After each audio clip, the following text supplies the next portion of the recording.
আসসালামু আলাইকুম প্রিয় দর্শক, অন্য মঞ্চের আলাপচারিতায় আপনাদের সকলকে আমন্ত্রণ জানাচ্ছি। আশা করি সবাই ভালো আছেন।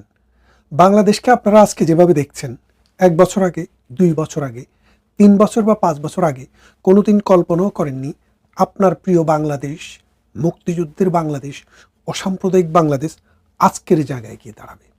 আজকে কি ঘরে ঘরে তেল নেই, গাড়ি চলছে না, লাইনের মাইলের পর মাইল মানুষ লাইন দিয়েও তেল পাচ্ছে না। সরকার বাহাদুর বলছেন তেলের কোনো অভাব নেই, স্মরণকালের ইতিহাসে সবচেয়ে বেশি তেলের মজুদ রয়েছে পুরো পৃথিবীতে। এই হরমুজ প্রণালী বাদ দিয়েও কিন্তু তেলের অভাব কিন্তু পৃথিবীতে নেই। দ্বিতীয়ত, আমরা দেখছি বিদ্যুৎ এখন আর আসে না, যায় না, বিদ্যুৎ শুধু মাঝে মাঝে দেখা দিতে আসে। তারপর সেচ ব্যবস্থা ভেঙে পড়েছে, গাড়ি ভাড়া দ্বিগুণ তিনগুণ বেড়ে গিয়েছে, যার ফলে মানুষের জীবনের অবস্থা দুর্বিষহ, জিনিসপত্রের দাম আকাশচুম্বী। এইসব কিছু ছাপিয়ে বাংলাদেশের যে জাতীয় সংসদ, সেটি একটি সার্কাসে পরিণত হয়েছে। এই সার্কাস্টিক জাতীয় সংসদে যেই সব কথাবার্তা, আচার আচরণ, আলাপ আলোচনা হচ্ছে, আমরা একটা ডাইরেকশন পাচ্ছি, আমরা একটা দিক নির্দেশনা পাচ্ছি দেশটি আসলে কোথায় যাচ্ছে। সেই দিক নির্দেশনাটি হলো বাংলাদেশটি আসলে মৌলবাদী চক্রের খপ্পরে পড়েছে।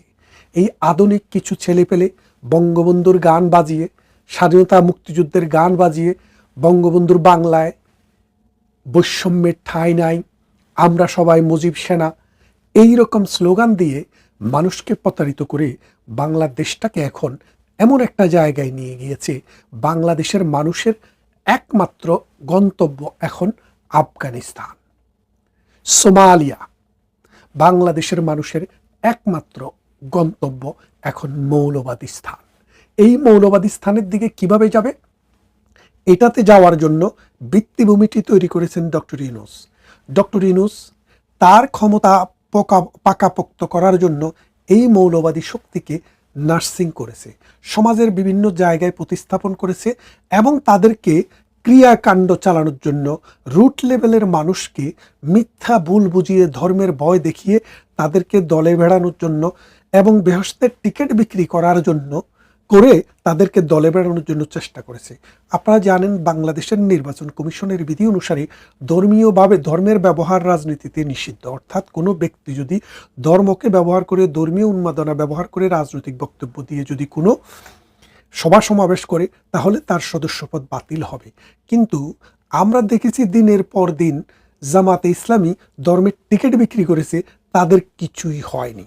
এখন এই ডক্টর ইউনূস 18 মাস পরে বিদায় হওয়ার পর, জারুপেটা করে বিদায় হওয়ার পর এখন এসছেন তারেক জিয়া। এই তারেক জিয়া এসে বললেন আমার একটি প্ল্যান আছে। আপনারা জানেন historically I have a dream, এই কথাটি বিখ্যাত আমেরিকান লিডার মার্টিন লুথার কিংয়ের ছিল।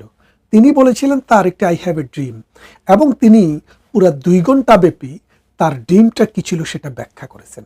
আর আমরা এমন এক নেতা পেলাম, তিনি শুধু স্বপ্নই দেখেন, কিন্তু কী স্বপ্ন যে দেখেন এটা জাতি জানে না, দেশ জানে না। এখন আমরা আস্তে আস্তে আন্দাজ করা শুরু করেছি। বাংলাদেশ আওয়ামী লীগকে যখন নিষিদ্ধ ঘোষণা করা হলো, অর্থাৎ ডক্টর ইউনূসের আমলে যে অর্ডিন্যান্সটি হয়, আপনাদের সাধারণ মানুষের জন্য বলে রাখি, পার্লামেন্ট যখন সেশনে থাকে না, রাষ্ট্রে যখন পার্লামেন্ট থাকে না, তখন সেরকম অবস্থায়, অথবা পার্লামেন্ট আছে কিন্তু এই সময় পার্লামেন্ট সেশনে নাই, জরুরি প্রয়োজনে একটি আইন যদি করতে হয় সেটি পার্লামেন্ট করে, কিন্তু পার্লামেন্ট সেশনে না থাকলে, অথবা পার্লামেন্ট ভেঙে গেলে, অথবা কোনো কারণে পার্লামেন্টকে ডিসলভ করা হলে, তখন প্রেসিডেন্টকে দিয়ে অধ্যাদেশ জারি করানো হয়। এই অধ্যাদেশটি আইন আকারে কাজ করে প্রেসিডেন্ট সিগনেচার দেওয়ার পর। কিন্তু যখনই কোনো পার্লামেন্টের অস্তিত্ব হয়, সেই পার্লামেন্ট 60 দিন কার্য দিবস করার পর যদি এই অধ্যাদেশটিকে বিল আকারে সংসদে পাশ না করায়, তাহলে সেটি বাতিল হয়ে যায়। তাহলে খেয়াল করে দেখেন, ডক্টর ইউনূস যেটি করেছে, ডক্টর ইউনূস করার পর সেটি ছিল আইন, অর্ডিন্যান্স। এই অর্ডিন্যান্সটি আইন আকারে চলছিল, কিন্তু যখনই তারেক যে ক্ষমতা আসলেন, তিনি ক্ষমতা এসে যখন পার্লামেন্ট বসালেন, ওই পার্লামেন্টের 60 কার্য দিবস শেষ হওয়ার আগে যদি এই বিলটি তিনি পাশ না করাতেন, তাহলে সেটি অপমৃত্যু হয়েছে, অর্থাৎ সেই বিলটি হয় নাই বলিয়াই ধরে নেওয়া হতো। অর্থাৎ ওই 60 দিন যাওয়ার পরে এই আইনটি বাতিল হয়ে যেত। কিন্তু তারেক রহমান অন্য অনেক জিনিসই এখনো পাশ করার নাই, কিন্তু এই 60 দিনের যাওয়ার আগেই আওয়ামী লীগের কার্যক্রম নিষিদ্ধ করে যে অধ্যাদেশটি জারি করেছেন সেটি কিন্তু তিনি পাশ করিয়ে দিয়েছেন। খেয়াল করে দেখেন, এই পাশ করানোর ফলে কি হলো, এই যে বিরোধী দলের মাঠ অর্থাৎ রাজনীতির মাঠ জামাতের দখলে থাকলো, মৌলবাদী শক্তির দখলে থাকলো, যারা পীরকে মারে, যারা বাউলকে পিটায়, যারা সঙ্গীত শিল্পীদেরকে পিটায়, যারা নাটকের মঞ্চে হামলা করে, এই রকম যারা স্বাধীনতার ভাস্কর্য ধ্বংস করে, তাদের হাতে চলে গেল। এখন আস্তে আস্তে বিএনপির যখন নেতারা কর্মীরা আস্তে আস্তে চাঁদাবাজকে শিল্পের জায়গায় নিয়ে যাচ্ছে, তারা যখন সেই জায়গায় ব্যস্ত, ফুটপাত থেকে চাঁদা নিবে, রেল স্টেশন থেকে চাঁদা নিবে, নৌকা গোদোয়ারা থেকে চাঁদা নিবে, গরুর হাট থেকে চাঁদা নেবে, এইভাবে তারা চাঁদা নিয়ে নিয়ে টাকার বহর বানাচ্ছে। এদিকে মাঠ দখল করছে জামাতে ইসলামী। আর এই জামাতে ইসলামের কাছে বিএনপিকে পরাজয় বরণ করতে হবে। আর বিএনপি যখনই জামাতে ইসলামের কাছে পরাজয় বরণ করবে, তখনই বাংলাদেশ আফগানিস্তানে যাওয়াটা নিশ্চিত হয়ে যাবে। এখন বিএনপির পরাজয়টা এখন সময়ের ব্যাপার, কারণ বাংলাদেশে মানুষ যে হোপ এবং স্পাইরেশন নিয়ে বিএনপিকে ক্ষমতায় নিয়ে এসেছিল, বিএনপিকে ক্ষমতায় আনার মূল কারণ ছিল যে জামাতকে ঠেকানোর জন্য, যে এই দেশের জামাতকে স্বাধীনতা বিরোধীকে আমরা ক্ষমতায় দেখতে চাই না। কিন্তু বিএনপি মানুষের সেই স্বপ্নকে ধারণ করতে পারেনি এবং পারছে না। প্রথমেই যারা আওয়ামী লীগের প্রতি সিম্পেথাইজ ছিল, যেই সব মানুষ আওয়ামী লীগকে ভোট দিত, আওয়ামী লীগ হয় করে না কিন্তু মুক্তিযোদ্ধাকে ভালোবাসে এবং আওয়ামী লীগের কর্মকাণ্ডকে ভালোবাসে, তারা বিএনপিকে ভোট দিয়েছে এই আশায় যে আওয়ামী লীগ ফিরে আসবে, সুস্থ ধারার রাজনীতি হবে, বাংলাদেশের পক্ষের দুইটা শক্তির মধ্যে প্রতিদ্বন্দ্বিতা হবে। কিন্তু বিএনপি জামাতের সাথে আতাত করে সেটি ধ্বংস করে দিয়েছে। এখন বিএনপি বেঁচে থাকা এবং ধ্বংস হয়ে যাওয়া ডিপেন্ড করে আওয়ামী লীগ ফিরে আসার উপরে। আওয়ামী লীগ যত তাড়াতাড়ি ফিরে আসবে, বিএনপি তত বেঁচে যাবে। আর যদি বিএনপি আওয়ামী লীগ ফিরে না আসে, যত দেরি হয়, বিএনপি তত ধ্বংসপ্রাপ্ত হবে। আর সেই জায়গাটি মৌলবাদী গোষ্ঠী দখল করে নেবে। আপনারা একটা কথা খেয়াল করে দেখেন, বিএনপির ক্যালকুলেশনটা যে জায়গায় ভুল হয়েছে, আওয়ামী লীগ কিন্তু আগামীকাল, আজকে, পরশুদিন ক্ষমতায় যাওয়ার জন্য বসে নেই। আওয়ামী লীগের এখন যেটা দরকার এবং আওয়ামী লীগ যেটা করছে, যে আমাদের একটা ক্ষমতায় থাকা অবস্থায় আমাদের সরকার ফেল হয়েছে, আমরা টিকে থাকতে পারিনি, আমাদের দলের প্রধানকে দেশ থেকে বিদেশে গিয়ে জীবন বাঁচাতে হয়েছে। আমরা অনেকেই সম্পদ হারিয়েছি, অনেকে জীবন হারিয়েছে, অনেকে কারাভোগ করছে, অনেকে মিথ্যা মামলায় জালে সারখার হয়ে গেছে। ঠিক এই অবস্থা থেকে আমাদের এখন সময় লাগবে দলকে গঠন করা, আমাদের সময় লাগবে আমাদের পরাজয়ের কারণ অনুসন্ধান করা, আমাদের সময় লাগবে মানুষের কাছে আবার আমাদের যে নীতি আদর্শ সেটাকে সঠিকভাবে তুলে ধরে আমাদের দিকে টানিয়ে আনতে। কিন্তু এই সময়টায় আমরা যদি মাঠে থাকি, তাহলে অন্তত মাঠে মৌলবাদী শক্তি, পাকিস্তানপন্থী শক্তি, বাংলাদেশ বিরোধী শক্তি, ৭১-এর মুক্তিযুদ্ধ বিরোধী শক্তি, ধর্মান্ধ শক্তি সেইভাবে মাঠটাকে দখল করতে পারে না। বিএনপিকে জামাতে ইসলাম বলেই দিয়েছে, আমরা তোমাদেরকে ক্ষমতায় থাকতে দিলাম, তোমরা আমাদেরকে মাঠ দখল করতে দাও।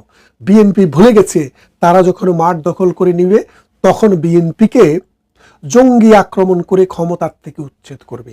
আর সেই ক্ষমতার থেকে উচ্ছেদ করার পর এই দেশে জঙ্গিবাদ, মৌলবাদ কায়েম হবে। এই জঙ্গিবাদ, মৌলবাদ কায়েম হওয়ার জন্য বিএনপি সেই পথ করে দিচ্ছে। এখন সময় আছে, এখনো সুযোগ আছে। যদি বাংলাদেশে স্বাধীনতার সপক্ষের, মুক্তিযুদ্ধের সপক্ষের, অসাম্প্রদায়িক চেতনার সপক্ষের মানুষদেরকে যদি আইনের ভিত্তিতে আইনগতভাবে অধিকার প্রয়োগ করার সুযোগ দেওয়া হয়, তাদের উপর থেকে কার্যক্রম নিষিদ্ধের নিষেধাজ্ঞা যদি তুলে নেওয়া হয়, তাহলেই কিন্তু বিএনপিও বাঁচবে, বাংলাদেশও বাঁচবে। আর তা না হলে বিএনপিও ডুববে, বাংলাদেশও ডুববে। কেননা আপনারা অতীতে দেখেছেন, মাঠ কখনো খালি থাকে না। আপনি না থাকলে আমি থাকবো, আমি না থাকলে আরেকজন থাকবে, আরেকজন না থাকলে অন্য কোথাও থেকে এসে আরেকজন জায়গাটি দখল করবে। আপনারা দেখেছেন ডক্টর ইউনূস যখন ক্ষমতায় ছিল তখন ভারত দখল করে নেওয়ার কথাবার্তা আমরা শুনেছি। পাকিস্তানের মন্ত্রীরা প্রতিদিন বাংলাদেশে আসে, বিনা ভিসায় বাংলাদেশে চলে আসে, তাদের জাহাজ আসতে কোনো চেক করতে হয় না। আজকে আপনি দেখেন জামাত শিবিরের কর্মীরা বাংলাদেশে কী রকমের নৈরাজ্য সৃষ্টি করেছে। আপনি দেখেন গতকাল চট্টগ্রামে কারো কারো নাকি পা কেটে নিয়ে গেছে। চট্টগ্রামে কালকে যে আন্দোলন হয়েছে, সরকার এসছে এখনো 3 মাস হয় নাই, এখনই সরকারের বিরুদ্ধে যেই রকম কথাবার্তা জামাতে ইসলামী বলছে, এনসিপি বলছে এবং জামাতের অন্যান্য জোটের লোকেরা বলছে, এতে করে বোঝা যায় যে জামাত সরকার এখনই আর বিএনপিকে সময় দিতে নারাজ। তাদেরকে চারদিক থেকে কোণঠাসা করে নিয়ে আসবে এবং বিএনপিও তার যে থিঙ্ক ট্যাঙ্ক মির্জা ফখরুল ইসলাম আলমগীরদের মতো যেসব নেতারা আছে, তারা কিন্তু এখন দলে কোণঠাসা হয়ে আছে। তারা এখন রাজনীতি থেকে অবসরে যাওয়ার চিন্তা করছে। আর সেই জায়গায় উগ্রবাদের সাথে যাদের সম্পর্ক, জঙ্গিবাদের সাথে যাদের সম্পর্ক, তাদেরকে সামনের দিকে নিয়ে আসছে। এর ফলে বিএনপির রাজনীতিও যে অদূর ভবিষ্যতে ধ্বংসের মুখে পতিত হবে সেটা অনিবার্য। এই অনিবার্য পরিণতি থেকে যদি বাঁচতে হয় তাহলে এখনই 1971 সালের মুক্তিযুদ্ধের যে চেতনা, সেই চেতনার মানুষ, শিল্পী, সাহিত্যসেবী, কবি, লেখক, বুদ্ধিজীবী, বাউল, মাজারের সেবক, এই রকম প্রান্তিক লেভেলের সমস্ত মানুষদেরকে এক জায়গায় নিয়ে বাংলাদেশমুখী রাজনীতিটাকে আবার পুনরুজ্জীবিত করতে হবে। ভালো থাকবেন, কথা হবে অন্য কোনো ভিডিওতে। একদিকে শুনছি যে দেশের তেল কোম্পানির ট্যাঙ্কারে তেল রাখার জায়গা নেই, উপচে পড়ছে। আরেকদিকে তেলের পাম্পে গিয়ে আমরা তেল পাচ্ছি না, সেখানে রীতিমতো রেশনিং করা হচ্ছে। আসলে তেল নিয়ে কি ঘটছে? এই তেল নিয়ে তেলেসমাতির গল্প আজকে বলবো।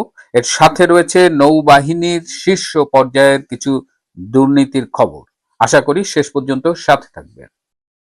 সারা পৃথিবীতে তেল নিয়ে একটা সংকট তৈরি হয়েছে। আপনারা জানেন যে এই যে ইরান এবং ইসরায়েলের মধ্যে যে ত্রিমুখী সংকট কিংবা যুদ্ধ যাই বলি না কেন, তার ফলে তেল উৎপাদন, তেল পরিবহন সবকিছু মিলে একটা সমস্যা হচ্ছে। কিন্তু বাংলাদেশে একটা সুবিধা ছিল যে বাংলাদেশে পেট্রোল এবং অকটেন পুরোটাই আমদানি নির্ভর নয়। কদিন আগে প্রধানমন্ত্রী শেখ হাসিনা একটা কথা বলেছিলেন যে বাংলাদেশের গ্যাস ফিল্ড থেকে যে কনডেনসেট পাওয়া যায় সেখান থেকেই বাংলাদেশের চাহিদার প্রায় পুরোটা অকটেন এবং পেট্রোল আমরা পেয়ে থাকি। যেহেতু শেখ হাসিনা বলেছেন সেহেতু আমরা বিষয়টি গুরুত্ব দিয়ে শুনিনি বা শোনার চেষ্টা করিনি। কিন্তু হঠাৎ করেই আমরা এখন মিডিয়ায় দেখছি যে বাংলাদেশে নাকি 5টি কোম্পানি আছে যারা তেল সরবরাহের সাথে জড়িত।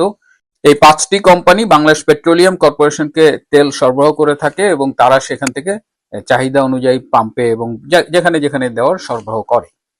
কিন্তু একদিকে এই তেল সরবরাহকারী কোম্পানি আমাদের যে লোকাল প্রোডাকশন প্রচুর পেট্রোল এবং অকটেন, এবং তাদের এখন রিজার্ভারে রাখার জায়গা নেই। ওদিকে আবার আপনারা তো জানেনই তেল নিয়ে কি চলছে। এইটার কারণ কি? এই কারণ খুঁজতে গিয়ে একটা অদ্ভুত ব্যাপার লক্ষ্য করলাম যে এটা সত্যি যে দেশে প্রচুর পরিমাণে তেল আছে, কিন্তু সেই তেলটাকে চ্যানেলাইজ করে সাধারণ মানুষের কাছে আসতে দেওয়া হচ্ছে না। অর্থাৎ এখানে একটা কৃত্রিম সংকট তৈরি করা হয়েছে এবং এই কৃত্রিম সংকট করার মধ্য দিয়ে নানা রকমের চুরি চামারি জালিয়াতি এই খবরগুলো আপনারা পেয়েছেন। কিন্তু এর চেয়েও বড় খবর হলো যে এই সংকট দেখিয়ে এখন বিদেশ থেকে তেল আমদানি করা হবে। এই তেল আমদানির সময় যেটা করা হবে সেটা হলো যে প্রচলিত বাজার দরের চাইতে বেশি দাম দিয়ে এই তেলটা কেনা হবে। এর ফলে যে অতিরিক্ত টাকাটা কেনার ব্যয় হবে দেশের, সেই টাকাটা এই দুর্নীতিবাজরা, এই সিন্ডিকেটরা, সরকারের ভেতরে লুকিয়ে থাকা এই সিন্ডিকেটটা এই টাকাটা মেরে খাবে, লুটপাট করবে, দুর্নীতি করবে। সুতরাং এই সাধারণ মানুষের এই তেল সংকটটা আসলে যতটা না প্রকৃত, আমরা তো মনে করেছিলাম যুদ্ধের কারণে হরমুজ প্রণালী যেহেতু সেখানে থেকে জাহাজ আসা যাওয়াটা একটা কঠিন হয়ে গেছে, বাংলাদেশে তেল পরিবহন করে যেসব জাহাজ আসে তার একটা বড় অংশ এই হরমুজ প্রণালী অতিক্রম করে আসে। সুতরাং আমরা কিন্তু বিশ্বাস করেছিলাম যে তেল নিয়ে আসলে একটা সমস্যা হচ্ছে। কিন্তু এখন আমরা বুঝতে পারছি এদিকে আমেরিকা রাশিয়ার থেকে তেল কেনার জন্য পারমিশন দিয়েছে যে 2 মাসের মধ্যে মতো সময় 2 মাসের জন্য আমরা রাশিয়ার থেকে তেল কিনতে পারবো। কিন্তু এখন কথা হলো যে এখন একটা সুবর্ণ সুযোগ, রাশিয়ার থেকে আমরা বেশি দামে তেল কেনা দেখাবো এবং সেখান থেকে আমাদের কমিশনটা হালাল করে নেব। কারণ হাওয়া ভবন তার অস্তিত্ব নেই ঠিকই, কিন্তু হাওয়া ভবনের সাথে যে মানুষগুলো ছিল তারা তো এই সরকারের সাথে আছে, মাননীয় প্রধানমন্ত্রী তারেক রহমানের সাথেই আছে। সুতরাং সেই কমিশনের সেই পুরনো গল্প আমরা আবারও শুনছি, আবারও দেখছি সেই একই নাটক। কিন্তু এই যে তেলের দাম 15 থেকে 20 টাকা বাড়ানো হলো, এর ফলে জনজীবনে কি হবে? এর আগে শেখ হাসিনার আমলে মাঝে মধ্যে তেলের দাম বাড়তো, হয়তো লিটার প্রতি 2 টাকা। একবার লিটার প্রতি 2 টাকা তেলের দাম বৃদ্ধিতে মির্জা ফখরুলের আমরা 2টি বক্তৃতা শুনেছিলাম। আমি এই বক্তৃতা দুটো আপনাদের একটু শোনাবো খুব অল্প সময়ের জন্য, কারণ এরা যখন কথা বলে তখন তো এরা মনে করে যে আমরা বোধহয় সব ভুলে গেছি, কিন্তু এখন যেহেতু তথ্য প্রযুক্তির যুগ, তা আসুন আমরা একটু বক্তৃতাটা শুনে নিই। তারা একবারের জন্য জনগণের কল্যাণের কথা চিন্তা করেন না, কেউ করে না, যার ফলে আজকে অস্বাভাবিকভাবে এই দাম বাড়িয়ে দিয়েছে। কি হয়েছে, এখন কি হবে আপনারা সবাই জানেন যে জ্বালানি তেলের দাম বাড়ানোর ফলে ট্রান্সপোর্ট কস্ট বাড়বে, শুধু বাড়বে নয়, ট্রাকের ভাড়া বাড়বে এবং একই সঙ্গে আমাদের যে চাল ডাল তেল লবণ সবজি যেগুলো বাইরে থেকে আসে তারও দাম অস্বাভাবিকভাবে বেড়ে যাবে। আন্তর্জাতিক বাজারে যখন তেলের দাম কমে তখন এখানে তেলের দাম বাড়ানো হয়। কেন? তারা যে লুটপাট করে, তারা যে চুরি করে, যে দুর্নীতি করে, সেই টাকাকে হালাল করার জন্য জনগণের পকেট থেকে কেড়ে নিয়ে যায়। 5 বছর আগে তো এই পেট্রোলিয়াম কর্পোরেশন লাভ করেছে প্রায় 39,000 কোটি টাকা। তখন আন্তর্জাতিক বাজারে তেলের দাম কম ছিল, কিন্তু আপনারা কমাননি। এখনো কিন্তু তেলের দাম আন্তর্জাতিক বাজারে কমতে শুরু করেছে। এগুলোতে সরকারের কোনো কিছু যায় আসে না, কারণ বিদ্যুৎ এবং জ্বালানির কোনো ঘাটতি নেই। ঘাটতি নেই তো লোডশেডিং কেন? ঘাটতি নেই তো 8 ঘন্টা বিদ্যুৎ নেই কেন? কেন আজকে আপনার তেল রেশন করছেন, জ্বালানি তেল রেশন করছেন, গ্যাস রেশন করে দিচ্ছেন? কেন আজকে বিশেষজ্ঞরা বলছে যে বাংলাদেশে এখন অশনি সংকেত, পেট্রোল ডিজেল আপনার দাম বাড়িয়েছে, তাই না? এছাড়াও একটা দুর্নীতির খবর আমরা পেলাম। আপনারা জানেন যে 2024 সালের জুলাই আগস্টে যে রেজিম চেঞ্জ, যে জঙ্গি অভ্যুত্থান, সেখানে আমরা সবসময় সেনাপ্রধান জেনারেল ওয়াকার খানের কথা বলে থাকি, কিন্তু এর সাথে ওতপ্রোতভাবে জড়িত ছিল সেই সময়ের নৌবাহিনী প্রধান অ্যাডমিরাল নাজমুল হাসান। এই নাজমুল হাসান, আপনারা যদি তার 2024 সালে তার সে কোথায় কোথায় গেছে দেশের মধ্যে এই তালিকাটা যদি বের করেন, তাহলে দেখবেন সে একাধিকবার চিটাগাং গিয়েছে এবং তিনি চিটাগাংয়ে গিয়ে একাধিকবার তিনি বিভিন্ন বিদেশি প্রতিনিধিদের সাথে মিটিং করেছেন এবং এই প্রতিনিধিদের সাথে তিনি বোট ক্লাব এবং সেখানে একটা হোটেল আছে, সেই রেডিসন হোটেল বোধহয়, সেই হোটেলে তিনি একাধিক মিটিং করেছেন এবং প্রত্যেকটা মিটিং এ এই সরকার পরিবর্তন, রেজিম চেঞ্জ, এগুলো নিয়ে আলোচনা হয়েছে। তো এই নাজমুল হাসান সম্প্রতি তার বিরুদ্ধে ব্যাপক দুর্নীতির অভিযোগ শোনা গেছে, সেই সাথে নৌবাহিনীর আরো কয়েকজন শীর্ষ কর্মকর্তার বিরুদ্ধে দুর্নীতির অভিযোগ শোনা গেছে। শুধু শোনা নয়, এই অভিযোগগুলো দুর্নীতি দমন সংস্থায় জমা পড়েছে এবং দুর্নীতি দমন সংস্থার পক্ষ থেকে তদন্তও করা হয়েছে এবং এই তদন্তে চট্টগ্রাম বন্দর কর্তৃপক্ষের chairman rear admiral SM. Moniruzzaman, তারও একটা বড় রকমের দুর্নীতির সাথে সম্পৃক্ততা পাওয়া গেছে। এদের বিরুদ্ধে যে অভিযোগ সেটা হলো যে ক্ষমতার অপব্যবহার, কেনাকাটায় দুর্নীতি, অবৈধ সম্পদ অর্জন এবং তাদের যে ট্যাক্স রিটার্ন, নিজস্ব ফিনান্সিয়াল স্টেটমেন্ট, এগুলো সব চুলচেরা বিশ্লেষণ করে দেখা গেছে যে তারা তাদের ক্ষমতার অপব্যবহার করে ব্যাপক দুর্নীতি করেছে। যেমন চীন থেকে 6টা ক্রেন কেনার কথা 286 কোটি টাকা দিয়ে, কিন্তু নৌবাহিনীর প্রধানের সাথে সলা পরামর্শ করে সবাই মিলে এই 286 কোটি টাকা দিয়ে তারা 3টি ক্রেন কিনেছে, যেটা দিয়ে 6টি ক্রেন কেনার কথা ছিল এবং যেত।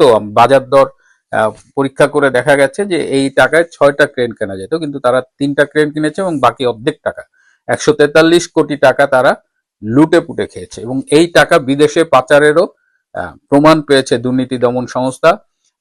আটলান্টায়, আমেরিকার আটলান্টা বেস 2-3টা নাম উঠে এসেছে যারা এই টাকা পাচারে সহায়তা করেছে এবং প্রত্যেকটা দুর্নীতির সাথে নৌবাহিনী প্রধান অ্যাডমিরাল নাজমুল হাসানের নামও উঠে এসেছে।